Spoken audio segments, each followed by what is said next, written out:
Miss Johnson? See you. Chum Primus, Mohawk. Good to see you.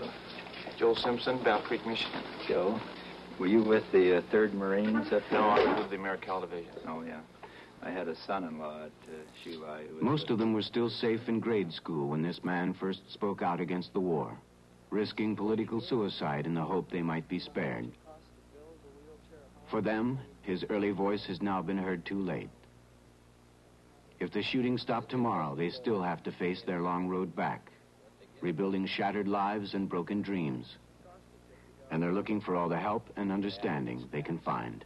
Involved in housing, transportation. Try this parking lot down here that's for especially for wheelchaired people. It's got ice on the road. How far do you think you can get in? We can't even put studded snow tires on these things.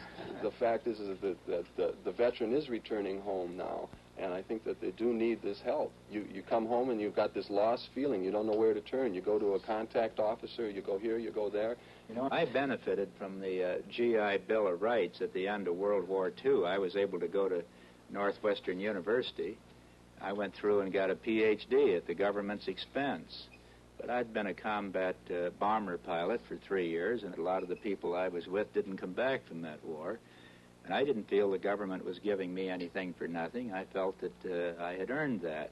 Now, I'm going to recommend, and I'll fight for it, that we give every veteran an opportunity to go on to advanced education. And the benefit will be generous enough so they can afford to do that. Now, if he didn't want to take advantage of that opportunity, he should be given a guaranteed job, even though the government might have to come in. If we couldn't find it in industry, we would provide public service employment. Jobs in government offices right now. They should be the ones that would hire us first. They hire other people. There are people that have disabilities stuck in these things, and they don't want to be here. Some of them can't use their arms and their fingers. But that doesn't make them a non-productive individual. You love the country, there's no question about that, and yet you're about halfway mad at it, too, aren't you? Believe me, when you lose the control of your bowel, your bladder, your sterility, you'll never father a child. When your possibility of you ever walking again is cut off for the rest of your life, you're 23 years old, you don't want to be a burden on your family, you know where you go from here? To a nursing home, and you stay there till you rot. Why isn't there places like this that the government could set up? Nobody thinks of a disabled veteran or a disabled anybody but another disabled person.